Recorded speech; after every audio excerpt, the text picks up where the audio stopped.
All right, welcome to Halitics. So great to talk to you today. It is Thursday. I'm Hal Ginsberg. And Comedy Thursday, I kind of changed the promo a little bit. I had it wrong. For some reason, Adam Gabel with us. He's a comic. He's actually in Atlantic City.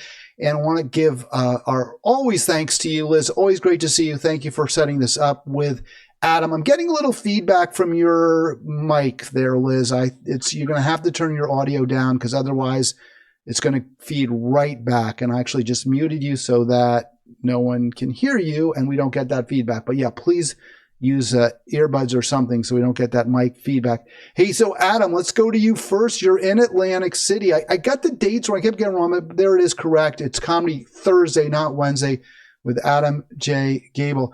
What's it like in Atlantic City? Do you like performing there?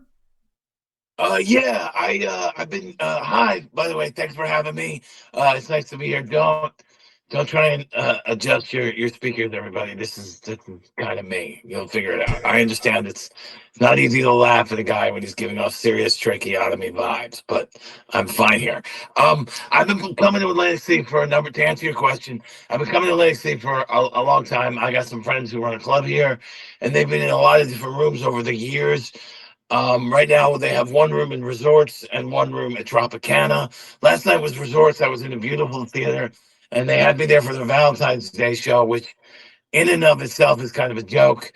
Because that's not really, I'm not much of a, I'm not the Matt Rife kind of guy that's going to make people excited about getting together. But I do like it. I mean, I love coming out here. I mean, for one thing, it's always nice to hang out with my friends. One of the great things about comedy is it's really just people hanging out and having fun together. So my friends who live out here, it's cool to hang out with them. And the audiences are great. I mean, last night was a Valentine's Day show, so people were excited to be out. Especially, it was sort of licensed to behave like it was the weekend on a Wednesday. So people got really, they were into it, and we had a really nice sized crowd. So it's fun. I mean, Atlantic City is one of those places where you don't really know how much. I'm from New York. I'm very obviously very New York kind of person. I don't know what they know about New York, so I have to kind of gauge. They could sort of know some. Like I have one joke about the New York in the '70s that they got, but they didn't really understand the other joke about the Showtime kids. So I was like, all right, so your understanding of New York City is exclusive to Martin Scorsese and Al Pacino films, but anything that's sort of more recent is not up. So I don't know. I mean, it's that kind of thing. A lot of people here from Philadelphia also, and I don't know anything about Philly, so I have to pretend that I do. Well, I was going to say you get a lot of New Yorkers there. New York is it's so diverse, right? I mean, you bring up Scorsese, the gangster, the scene, but you got all the wealthy people on the Upper East Side. I mean, you got the West Side, lefties. You got Brooklyn. I mean, you can really, it's a whole world right there, isn't it? Just New York City and the five boroughs. Yeah, I mean, that might be one of the reasons that comedy flourishes so well in New York City is because there's a diversity there, not just among people, but among, experiences. And there's generations of New York layered on top of each other from the 50s to the 70s, 80s, 90s. And now, I have a sister who's a millennial. She was born in 1990. And there's a whole nother layer of their experiences that's just getting added into the New York experience. And so many people are drawn there. And you really have to be able the acceptability of every location in the city to everyone really puts you in a situation where you have to be able to reach out to people if you're going to be able to be successful, and you can't just be one type of it's a person, tough crowd, right? I mean, really these are tough. This is a tough audience in New York. They demand a little bit more for their hard-earned cash. Liz, you moved to Manhattan. I don't know if you've been back and forth a lot, but was that for your profession, for your career? You felt you had to make it in the Big Apple? Oh, we don't hear Liz. Are you talking to me? Yes, Liz. You're the only Liz on the call that I can see. Maybe I got a third one. Yes. So, Liz, you moved to New York. Why'd you do that? Did you feel you had to make it there because you couldn't make it anywhere? You wouldn't make it anywhere? New York, Al. I love it. I went to school there, and I ran the first cannabis buyers club there in 1997, in the and still in the throngs of the AIDS crisis, when Mayor Giuliani had his 24-hour lockup, and I would serve with my friend Dana Beal, a very old yippie from Bleecker Street, about 90 very sick men fighting a disease, buying their weed for their friends, having fights over how my apartment was to be decorated, making certain I got to the matinee shows their friends were in. And I love it. New Yorkers get things done. They understand a schedule. They can read bullshit as quickly as a Washingtonian. There are very few places where I fit in and feel dainty. New York makes me feel very dainty and delicate. That's certainly a ringing endorsement for I like how New York. I If like it makes how you feel Elizabeth dainty, said I mean, that's what you want to feel. So go ahead, Adam. You had a comment on that as well. I like how Elizabeth said the cannabis buyers club, which is a sort of a bougie way to say that your friend was a weed dealer. I mean, Yeah. I mean, the thing about it, my experience at the time is that it was such a hassle to get weed that you couldn't care what you got. I was just happy to not get dirt. Yeah. We were always very grateful when we didn't have to bail Dana Beal out. He would show up with a suitcase at 83rd and Lexington, and with weed falling out of his suitcase, and we got what we got. We got it. Usually he had 2 strains, very good medical grade, of indica and sativa, and that was it. And we got it out of our, we called it the literary club because it wasn't legal. And I even had a book of the month. But every Tuesday and Thursday, the entire apartment building smelled like Kind Bud as soon as you got into the elevator. So I started having neighbors showing up, like a Seinfeld episode, trying to get into the club. And these 2 girls would actually buy the book. They bought the book twice. And then I was like, look, you just can't come in. We're closed. Yeah. I guarantee you, nobody else is doing this kind of comedy across the YouTube universe. So do click like, do click subscribe, please. It's a political show. Adam, you're not a political comic, though. You want to talk a little bit about why that is, if you will.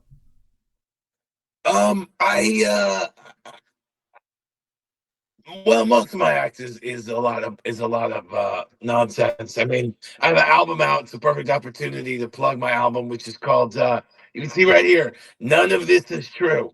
None of this is true. And for the record, I did have this name before everyone caught Hassan Minaj for, let's just say, hyperbolizing a few months ago. But it is kind of depressing because there is this thing right now about comedy where it has to be audiences, I think, expect a sort of morality in comedy. I mean, it's important to note that before George Carlin was changing the world, he was the hippy dippy weatherman. So I consider myself more of a silly, like well, somebody called me observational, which I don't really mind.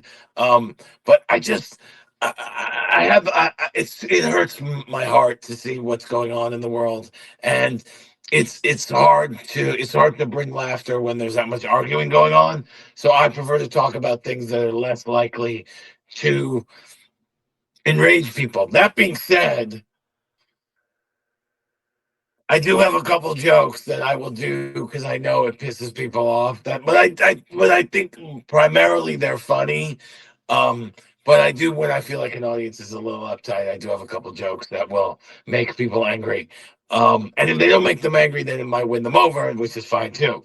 Um, it's just hard for me to engage in serious discourse Is it because just too it is. depressing to be funny? Is that what we're really looking at? I mean, I genocidal acts think that's in Gaza, Trump may be the next president, and if he's not, it'll be Biden again. I mean, those aren't really uplifting, funny, happy yeah. stories. They're kind of bring you down, I think. So is that the bottom line, really?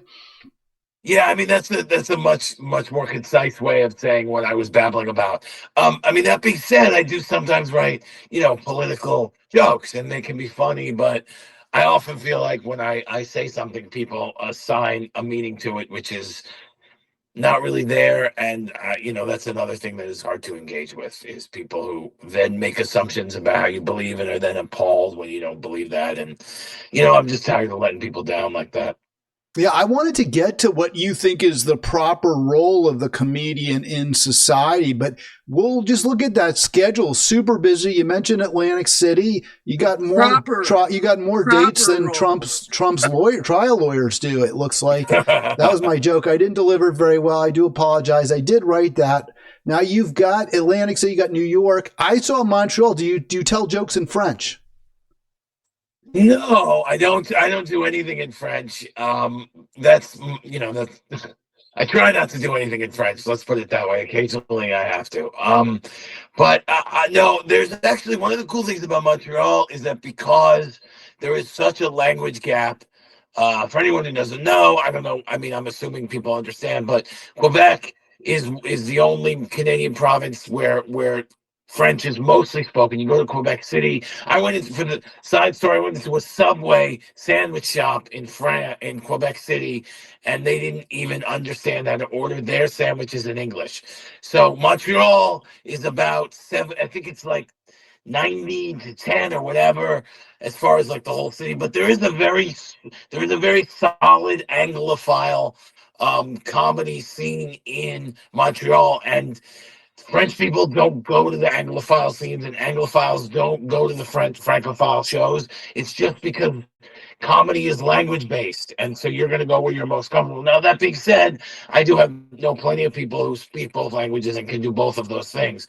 But I play to the English speakers, and a lot of those people, with just regard to what I was saying about Atlantic City, a lot of those people are very aware of what the New York environment is, and they are able to really get a lot of those kind of jokes.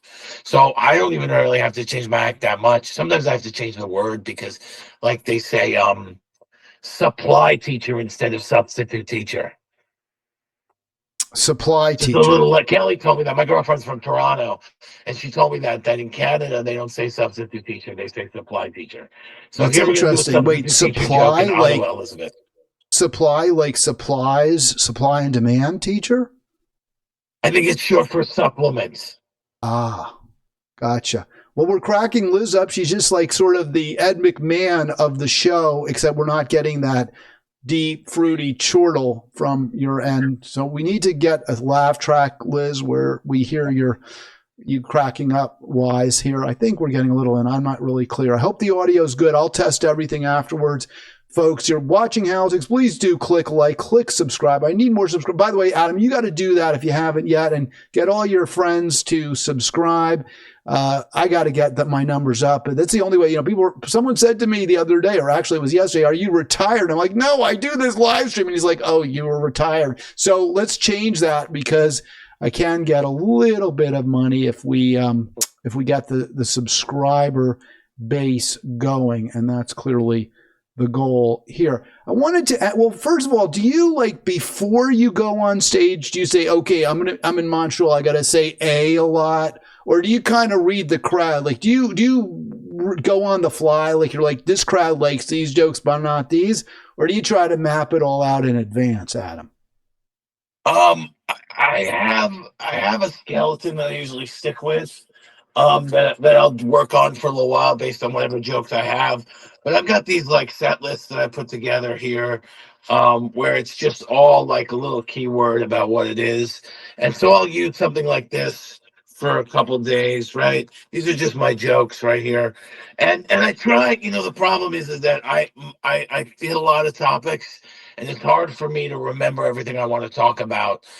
And again, I do have to. I do write a lot of. I do have a lot of different things in my head at a time, so I'll try and be in the moment, at least as far as that goes. Even if my jokes are very specifically rehearsed, I'll try and adjust as I can. It sort of depends. I mean, ideally, I go up with a specific map, and I just do all that. It rarely happens that way. All right, we're talking to Adam Gabel. We've got Liz Croydon with us to help us out a little bit. I want to have both of you talk, and I'm going to go to you, Liz. I've been kind of sticking with Adam a little bit, so call me a sexist, but you're on the show a lot. I never get to see Adam. You're a friend. Why should I call you a sexist? I'm on Well, the show why a not? lot. I look really cute today. I'm wearing this ridiculous dress I paid too much money for as a starving artist. I'm having a great time. One of my favorite comics is on. I love bringing you my friends, so I don't have to be funny. By the way, AdamTellsJokes.com. Apparently websites are not where we direct people anymore. We have the @AJ Gabel, but I almost went with AdamTellsJokes.com because that's where you can see his upcoming gigs, his acts that you can go check out. And again, in Atlantic City tonight at 8:00 it's Comedy Club, or what's it called? The Comics Resorts Comics. What is it called? All right. So the club is called acjokes.com. AC Jokes. Sorry. The website is acjokes.com, but it's AC Jokes. And they have 2 rooms right now. One room is in Resorts Hotel and Casino, and one is in Tropicana. So last night I was at the Resorts room with this gorgeous theater. It's like the kind of place that you would want to shoot a special in because it's intimate. It only has 300 seats, but it would look fabulous on camera. And then tonight I'm at their more like their nightclub kind of room in Tropicana. And so, I mean, the venue, the club, if you know, the more you know, when you know a little bit about the comedy industry, you know that the name of the venue means more necessarily where they are. And a lot of clubs have taken the name from this place to that place to this place over the years. And it's really because a comedy club name doesn't really mean so much where it's located. It means more about their approach to comedy. So you can have multiple. This club has been in 5 or 6 different rooms in the 7 years I've been working for them. So you're at the Tropicana. Does Desi Arnaz, also known as Ricky Ricardo, ever come out and play Babalu for you, or that's old school? You know what's so funny about that is that I've made Ricky Ricardo references to people over the years about the Tropicana, and they never have any idea what I'm talking about. No idea. Well, if they watch like the Comedy Channel or something. Lucy, I have to go to the Tropicana tonight. Right? I mean, it's what it is. See, I get it, but I'm really old. You're not even as old as I am, Adam. So good for you. So a lot going now.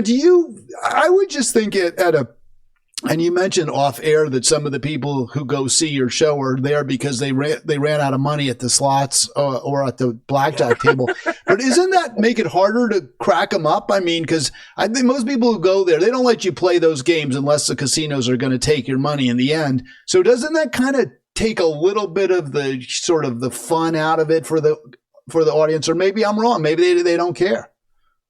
Well, I mean, the point I was kind of making, and I appreciate you bringing it up, is that, when comedy is about the relationship with the audience. So if the audience already has a relationship with the comic before they walk in the door, then it's going to be much easier. If you're going to see Sebastian Maniscalco at the Wynn, you're excited about it for 3 months. Most of the people who come to a comedy club have made a decision not at the last resort, but later. They probably came to Atlantic City. We're going to gamble all day. Oh, what are we going to do at night?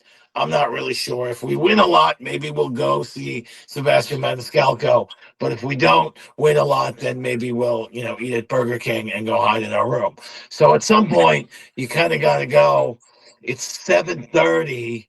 I'm not doing well. I got $100 left. I could try and, win some more money, or I could see what else there is to do around here.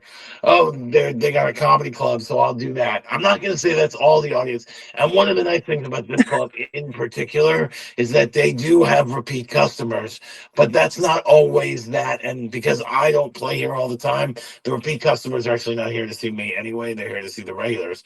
But the casino crowds can be hard because a lot of times they're just gamblers who have lost and have nothing better to do with their last $100. And it is hard. I mean, you have to know how to. It's hard.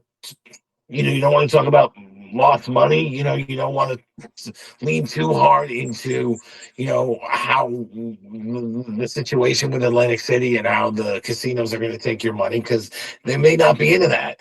And to try and uplift people, and a lot of times, well, you don't want to also bite the they're here to hand get that away feeds from you, their right? life. I mean, that's the last thing you want to do is go after the guy who's writing you a check. I mean, you're just not going to, no one's going to do that, and it doesn't really work.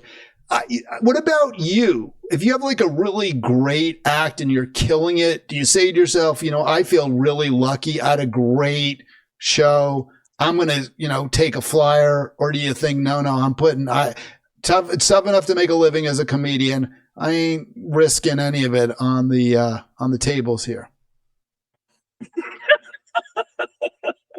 I don't gamble. I'm a bad gambler. I always say that if you bet me my name wasn't Adam, I wouldn't take that bet because maybe you know something I don't know. I mean, that's really the way I feel. Now I will say this. Sometimes they take the bus up here, or out here, down here rather. To me, everything is up because I live in New York City and everything is up. But I take the bus down here, and they give you, when you take the bus, they give you like a card that's worth $20. It's a slot machine that is only usable. You cannot do anything else with that money except gamble. The idea is to get you excited so that you'll then put more money in. But I just use the 20 that they give me, and sometimes I have won some money. Last time I was here, I won some money. I just don't like gambling. It's not my thing. Well, I think that's pretty cool that you're able to control yourself. I mean, I don't like to gamble either, especially in the casinos. I don't find those to be a congenial environment, but I guess some people do. I'm so old school, Adam, that I remember one time when I was in college, we went down to Atlantic City, took a bus with a friend of mine. I think they gave us a roll of quarters. I think that was the way they enticed you, was you got a roll of quarters, $10, whatever, 40 quarters. And then they just assumed you could spend it on whatever you want. It wasn't like it was only good in a casino, because obviously a quarter you can use anywhere, but they just assumed if you were going to Atlantic City, you were going to drop them in the slots. I mean, that's a good idea. I think in that situation, if they gave me the quarters for that, I would probably just do it because that's what it's for. At that point, you're not really. I mean, yeah, you're gambling still, and in theory, that money is good for something else. But that's what it's for. That's what they gave it for you. So I think that would be a good excuse. In that situation, it's also a lot easier to get you to then, because you're probably mixing that money. You're like, oh, I'm gonna put those quarters in my pocket. Now I don't know where the money they gave me ended, and then the other stuff begins. Yeah. Adam Gabel with us on Atlantic City's a haul too. New Jersey, you think it's not a big state, but it was like 3 hours on that damn bus or whatever, and it wasn't really pleasant. It didn't really entice me to want to go back. I'll have to be honest with you, but losing money never does, and even winning money. I remember one time I was on one of these ferry boats, and I actually won some money, and I was like, great. I just, I didn't want to lose it back, so I kept it. Right. It's an interesting dynamic with gamblers. So we got Liz, we got Adam. We're going to go until 1. I had a long show earlier this week. Liz, I wanted 2.5 hours. I don't know if you caught it. I know you're a loyal viewer, which I so appreciate. Let me ask you both, what is your view of the role of the comic in society? I mean, it depends on the act, but I put Jimmy Dore up there. He is a stand-up comic, but he kind of made his name for himself as someone doing like what I do, except he started before me and in some ways inspired me as a YouTuber. I was actually a radio host before he was a YouTuber, I believe. But regardless, I have always enjoyed Jimmy, and I learned an awful lot from him because he and this isn't, you can disagree with his politics or whatever. I always felt like he was the one guy who would stand up to rich, powerful, the leaders in both parties, but he was really focused on the corruption in the Democratic Party. And I truly appreciated that because we live in such a in such a binary world. You're either, as you said, Adam, you piss people off. You crack a joke about in Atlanta about how what was it? You took the bus and you found out you voted for Biden 3 times, something like that. It was really funny. I did a joke about how I tried to buy the infrastructure in Atlanta is so bad that I tried to buy a full day pass on the subway, and I wound up voting for Biden. It was just a joke. Like it was just like a monologue joke. Like Johnny Carson could do a joke like that in 1982 about Ronald Reagan, and they were friends, and no one would go, "Oh, he's gonna vote for Mondale," or no one would care if he was gonna vote for Mondale. It was just a joke. I mean, I think that, well, you know what? And you pissed everyone off, right? Like the Democrats thought you were serious. Oh my God, he's saying it's true. That really Trump did, the Democrats corrupted the whole process. And the Republicans are like, oh, he's making fun of us, right? And you can't do anything here. But I love Jimmy because he talked to the people that I rub elbows with every day. And he pointed out the dishonesty, the fundamental corruption of the Democratic Party. Most of us know how bad the Republicans are. We've got to go in a different direction. That's something I thought Jimmy did very, very well. But he's come out as a climate, as I call it, the climate holocaust denier. And I'm just not going to, that's one step too far for me. If you're going to say no, that we're not burning the planet up, I'm not going to, I can't do it. That's too far. So is his role, is your role as a comic what is it to do? To hold up that mirror and say, this is BS and hope that something sticks? I mean, I don't know. What's the line? I'm sorry to fumble, but you get where I'm going with this, Adam. What do you think? And Liz, you get where I'm going. You go, Liz, because you're the Politico here. I walk a lot of lines. I've snorted some lines that good friends have cut for me in particular that I knew what I was getting into. I've said lines. I've said some Shakespearean lines. I've said some country song lines. Roll me up and smoke me when I die. I think that the important thing is to have fun. And I mean that from 30 years of bougie art education. It's a deliberate choice to have fun. How are you having fun? Are you punching up? Are you punching down? Are you Muhammad Ali Lama? Are you just punching around in general? What is your favorite punchline? Does it need to be spiked? Oh, you didn't like Sam Kinison? Well, maybe you love Joan Rivers. Oh, you didn't like Joan Rivers? Well, maybe you love Phyllis Diller. Hey, I heard you lost a lot on the slots, but I have enough money to turn you on to Adam Gabel in Atlantic City. There are so many different voices, and there are so many different choices why people go to comedy. Like, for example, I love the indigenous traditions in America of the contrarian, who would eat glass in ritual and smile. That is a very intense sort of approach to comedy. You've got your Sartre comedy, which is hell is other people. You've got your Al Franken comedy, and gosh darn it, I like that. And I love what's coming out of West Side Comedy Club. Adam runs a joke salon that is one of my favorite fucking joke salons in a very long time. It's called Not Ripe Bananas. And all of us are required to bring out new material. And if we're looking at the meta of what comics are supposed to do, Emo Phillips doesn't have to be political, but he does have to show us something new in a perspective. One of the reasons why I love to go see comedy is because I want to see a new perspective. I'm not a mom, so I catch Felicia Madison. I'm not Well, I am funny, so I do like my own comedy. I think that's really important. And I also, we make people forget their pain. Well, that's, Adam yeah, I might be mean, performing for someone who he's got, a month to live and cancer tonight, or they can't feel their left hip and they were just diagnosed with multiple sclerosis and they have no idea how they're going to pay for their son's next year in college. But tonight they have off.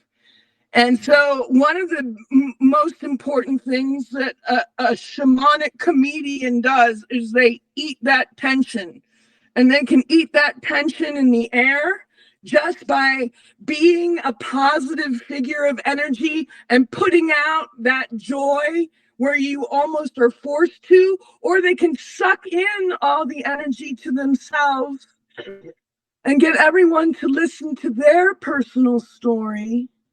And all of a sudden, the person sitting there has forgotten what their narrative is. And for a minute, they see something new. And so those are the many reasons and the many hats that I think comics wear, as well as the classic cabbie hat that one of my favorite comics is wearing, and he's also my life coach. I mean, I really love Not Ripe Bananas. So what's Ripe Bananas is your thing, Adam? Do you want to get into that? Yeah, so well, one of the things is I noticed that no matter where you are in comedy, this is another thing that was sort of relevant with what's happened recently. No matter where you are in comedy, you need a stage to work your material, to decide where with the net, basically, because you don't get that if you're, you'll see a lot of my Saturday night. I've got one show, 8 o'clock at the West Side Comedy Club. I can't afford on that show. I'm on that show with people who are comic legends, who are on from SNL, who are in movies, who are doing all of these things. I can't afford a situation where the joke's not gonna work. But you can't go there the same every week after week with the same material. The booker gets bored. So you need somewhere to work it out. Every level of comedy, no matter who you are, you need somewhere to work it out. And the reason I say that's relevant today is because that's what happened to Joe Coy. Joe Coy didn't know. It wasn't he didn't know whether or not it was funny. He just didn't know what the reactions were going to be to the jokes. So I started this room on a Tuesday night. It started because we were doing a writing group, and we wanted people to come to the writing group. And well, the one thing that'll get comics to show up is if you give them stage time. So we had a couple people, and we kind of gathered a small sort of, I don't want to say repertory company, but a small group of regulars. We are consistently working new material, and I've been very fortunate. I've had a lot of cool people at all levels who want to come by. I mean, I had T.J. Miller, Al Franken's come by a bunch of times. Gary Gallman came by, Judy Gold has come by, and I've seen people who started at one level and explode during my show to the point where they come back to my show because it's sort of a safe room for them. I mean, Zarna Garg has blown up in the last couple of years. Her career is shooting all over the place, and she comes to my room because she knows that she doesn't have that kind of pressure to perform at the level that she's newly at. Now, I don't want to put words in anybody's mouth, but I think the reason why people like to come by is because it's an open hang. The comics hang. We watch each other. The audience. I have regulars from the Upper West Side. The other thing I noticed is my father, who just recently retired. He was used to coming into the city from no matter where he lived every day to come and go to work.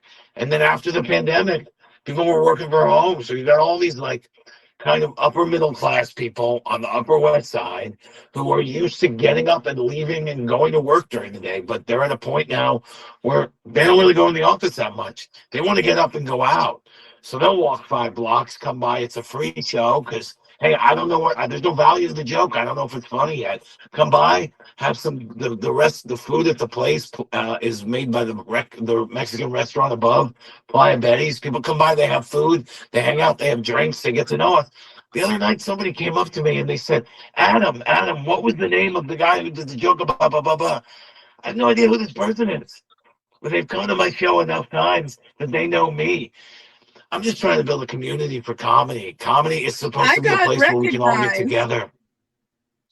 I got recognized from Adam's show in the East Village. Like, the culture vultures of New York City know that Not Ripe Bananas is a great deal. They get to go, they get to judge,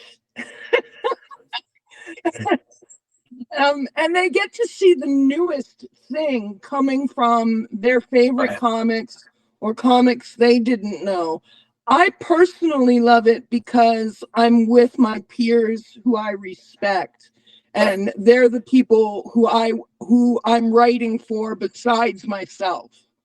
But because I am a comic that writes solely for myself and for my own pleasure, I need a place to go to put it on stage to see if other people enjoy it as well. Yeah, and I And think that's similar to even what I do, because in a different way, but just wanting to have response to the views that I share on my live stream. So I think we're all trying to reach people and all, if not entertain. I mean, sometimes I try to entertain, but more be informative and maybe change direction politically, which obviously isn't necessarily your goal there, Adam, because you're not as politically motivated. Go ahead, though. You had something to say. I cut you off. No, I just wanted to, before we move on to another topic, I just wanted to say that show is called Not Ripe Bananas. It's at West Side Comedy Club on 75th Street in Amsterdam on every Tuesday in Manhattan, New York. It's on my website. If you look, you'll realize all the Tuesdays, 8 p.m. West Side Comedy Club. The show has no cover. We have celebrity comics, movie stars come by all the time. If you follow me on the Instagram that's listed here, you'll see every week I post a flyer with the lineup. Come by if you've got people, if you have friends in town. It's a great thing to do for free on a Tuesday, because tourists get tired in New York of spending a lot of money on a lot of things. So it's a free show, 8 o'clock Tuesdays. I'll be there So that's that. 3-5. Oh, that's right. And I have so many. I can never keep track of the schedule. Elizabeth is coming on March 5th. I try to get people who like it to come back monthly. So keep an eye on her schedule too. I have more opera material. I'm totally excited. Well, the opera is something else. I know, Liz, you're quite an opera buff, and I also have really begun to enjoy those magnum opus from these great composers mostly of the past, but not always. And you can see the schedule Adam's got. I put on his website there, adamtellsjokes.com. And you definitely want to go to the West Side Comedy Club. That was a lot of fun. I got a great opportunity to see Liz and some other very funny people in New York last year. So you definitely want to check that place at West Side Comedy Club. It's on the west side of Manhattan. And also the Church of Satire, Hanover. Now, is the audience at the Church of Satire in Hanover, are they? I'm just curious. Are they a little less sophisticated? Maybe do you have to tell jokes about, I don't know, the combine breaking down, or when the mule gets sick, Big Brother has to pull the plow. I'm just curious if that's where you have to go. Hanover's beautiful, by the way. All kidding aside, it's a witchy crowd. It's a witchy, hippie crowd. Happy birthday, Jim Bryan, incidentally. Yes. Owner of the Church of Hanover, my favorite church. But he was lured from Las Vegas to Hanover, Pennsylvania by one of those quiet, sophisticated hippie witch types.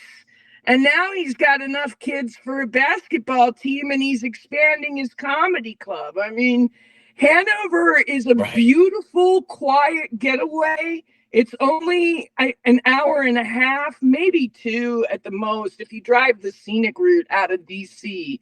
So you have a lot of Washingtonian contractors out there who are working on the NSA buildings at night, but they don't want to live in the diplomatic pandemonium of the social complex. They want out. They want to enjoy their truck and their craft brew on the weekend, and they pretzels. Don't forget, great Pennsylvania pretzels. No, Hanover's really nice. Great area to bicycle. I bicycled up there. You're right near Gettysburg, which is a beautiful Jim's got park. an ice cream shop right next to the club called Scoops of Satire, and Adam and his lady, who you've had as a guest here, Kelly Zanikis, they went you guys toured the whole city during the weekend, right? When we went. I remember Kelly. I'm sort of remember. Yeah, Kelly. my girlfriend Kelly Zanikis is makes sense that you've had her because she's far more socially responsible than I am. She's done some amazing things. If you haven't, go back and watch that episode because she's pretty great. Oh, you just sort of froze. Adam just froze. Hopefully he'll unfreeze at some point. We are using sometimes less it's a beautiful technology. town. So real quick, I'm just going to change. I'll get my mic muted thing off of there as well. So yeah, just real quick, I mentioned that Adam is busier than Trump's lawyers, but they're busy too. Just want to get a little politics in here. We're going to talk about this, but because Adam's less of a political comic, I'm sort of sticking more with just the humor. Hearings today, and there was a trial date set. Breaking news, folks want to know. There's a trial date set for the New York case, and the New York case is the one that involves. By the way, let's see if we can get, this is the one that involves the payoffs to Stormy Daniels. That's going to be March 25th. March 25th of next month. Well, obviously, since this is February, but this year. So Trump did he violate? And you can hear, I didn't know you were a singer as well. Let's see if we can get back. And Adam is still frozen. I'm gonna take him off because it doesn't look good. If we just see him frozen. So I didn't know you were singing, Liz, but maybe he'll come back. We'll see. Liz, do you want to weigh in on that? Where do you stand on the payoff to Stormy Daniels? Do you think that should be considered? I mean, to me, that's like the most de minimis of the charges against Trump. And I think it actually weakens the case.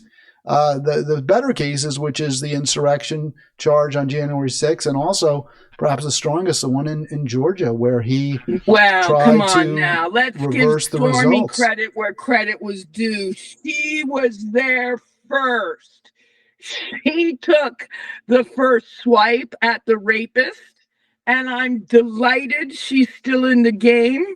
I'm very proud. Are you talking about Jean Carroll? Because that's just civil. That's not related to this. But no, I'm talking about Stormy. I'm very. He's a rapist. He was classified as a rapist. I don't care. Well, she didn't accuse him of rape. She didn't accuse him of rape. She just took hush money. She was a sex worker, and he paid her money not to divulge her story. I'm calling him a rapist. Moving back to Stormy Daniels. You're saying he raped Stormy for speaking up. She's not in a profession of power, and she was the first person to speak up about him. And I'm just delighted. The more things that he can be on trial for, the better. I have more faith in a sex worker taking down a leader because of the fact that we are unfortunately more of a stronghold in a Christian dogmatic nation than I would like to see us. If we're going to have one representation, we need to have all representation. It's important to me to see the diversity. But you didn't support Hillary, and am I wrong? But I assume you didn't support Hillary, and she's a woman in 2016. No, I didn't support Hillary. I supported Bernie Sanders because I felt that Medicare for all was a much greater intersectional feminist stance than just identity politics, and affected more women. So. My bottom line, Hal, is women's rights and the Equal Rights Amendment. And both Biden and Trump are corporate candidates, and they have a fiduciary responsibility to see that their shareholders, their corporate shareholders, make the greatest amount of profit. And if that means that women have to remain second-class citizens because they can pay us less, they will milk us for as long as possible. So I see that we have Adam Gabel back. I have to apologize for my behavior on Trump earlier. I suffer from PTSD. I'm a survivor, post-traumatic stress disorder and post-traumatic stoner disorder, where sometimes I smoke too much and have the munchies. But there's not, this is an election for me to sit back and laugh at everyone. And hopefully the Green Party will make some money finally. Maybe they'll make that, 5% that they need to get millions of dollars. I think it's 5% of the national vote that they need to achieve. But All right, there we go. We got Adam back. Party. And Adam, sorry that we lost you. Let me just jump in, and I had to play around with the video again. This is always an issue if we have some tech problems. Sorry about that, but we got a lot of an earful from Liz, mostly, I would say all of it extremely thoughtful and thought-provoking. Appreciate that. Mostly I agree with, not everything, but most of what you said. So we got just a few more minutes left, unfortunately, with that tech crash that we had. Where are you calling from? Is this like the basement of the casino? I'm just curious at this point. So my friend who typically when they have comics come out, they put them in a hotel, but I'm staying with my friend who runs a club just because it's an opportunity to hang out with him. Otherwise, like, you know what I mean? Like, it's also saves them money, right? Like everything at a comedy club, somebody said, like, if you're a comic, don't be the one, even if they offer you a beer, don't drink it, because at the end of the month, they're going to go, oh, well, we spent $150 on beer for comics. So, I mean, my attitude with that is like, I'll just, I'll hang with my friend. We'll have a good time. So I'm in his guest room, which is why there's like a lot of other people's. So I got one of the other things, the cool things about comics is I have this theory that you can't just be a comic, you have to be something else as well. You maybe not what you make your money when you're doing. Maybe you are a comic for a living, but you kind of have to be good at something else because comedy isn't really anything. There's no skill. You're just. I mean, that's an oversimplification, but I think a lot of comics are good at other stuff. So this dude used to be in a hip hop group in the '90s called Smoking Suckers with Logic. So he's actually that's his album. Behind me there, and then he's got a gold record from his other band. And then anyway, so I'm in his guest room, so I got a lot of his stuff behind me. That's what that's about. All right, so I have a question for you, Adam, because I'm glad to have you back. Does the public always get it right when it comes to comments? I mean, Liz was going on. He just froze. Oh no, you're not frozen. You were sitting. You're so still. I thought you had frozen, but I saw your eyes move. So I'm happy. This is like a boxer. Boxers when they're between rounds, they don't move. They right. Train themselves to use zero energy because it's so physically, requires so much physical energy when they are actually fighting that they don't want to waste any movement at all. So this is my question. Like, I remember seeing a football coach say, you are what your record says you are. In other words, whatever your football record is, that's how good you are. Is that true for comics? So like, are the most popular comics invariably the best and the funniest comics? Is Jerry Seinfeld therefore superior to, I don't know, Norm Macdonald, who's now dead? I mean, just to pick a couple of famous, because Seinfeld sold more, put more people in seats. Or is there some other way that you can rank comics beyond just how, quote, successful, unquote, they are?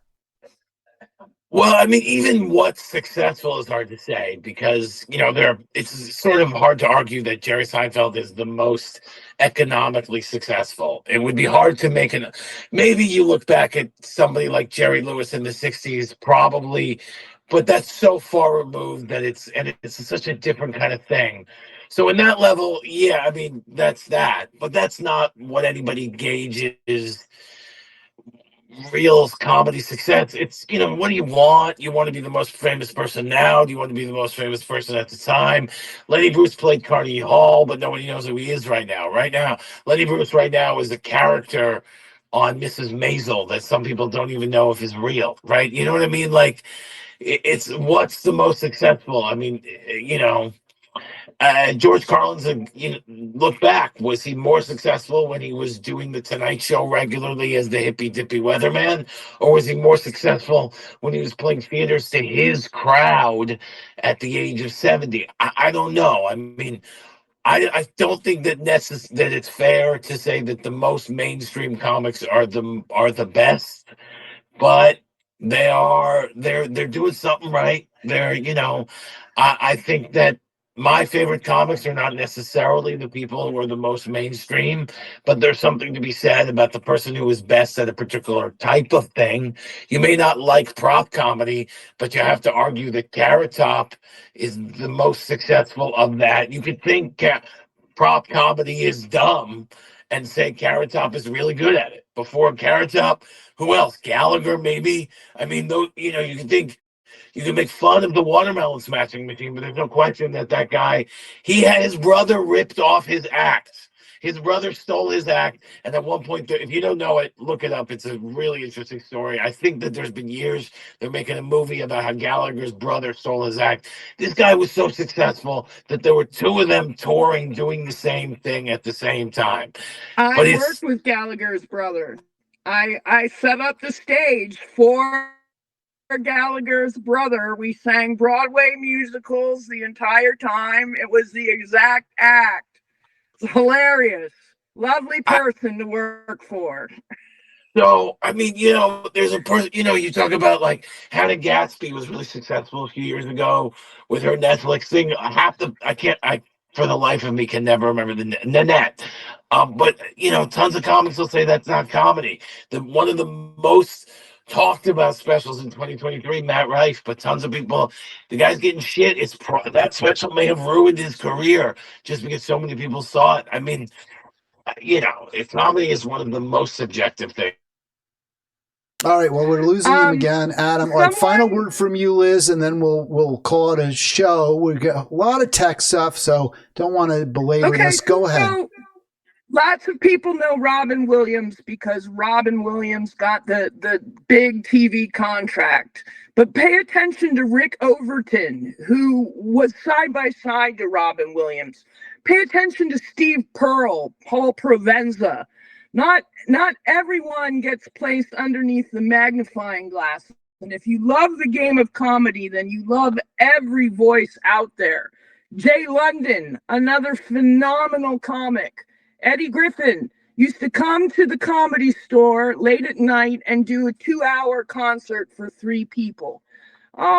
It's just a fantastic genre of art because there are so many different voices to appreciate, and there are so many ways to laugh. In fact, one of my favorite ways to laugh is to go see a comedian I completely disagree with. And to be able to laugh at my own offense is terrific because life is about having fun and enjoying different points of view. All right, well, we just lost Adam altogether. I had to introduce you. I really want to thank Liz. Let me see if we can get that back. We had a lot of tech issues today. Apologize for those. Great to have Liz on. I do want to thank her for setting this up. And also, just remind listeners viewers, tomorrow is the free-for-all. So I'll get to some of the topics actually I didn't get to today, including what's happening in Israel-Palestine, and it is not pretty. So again, Liz, thank you so much. Adam, thank you so much. Don't forget, adamtellsjokes.com.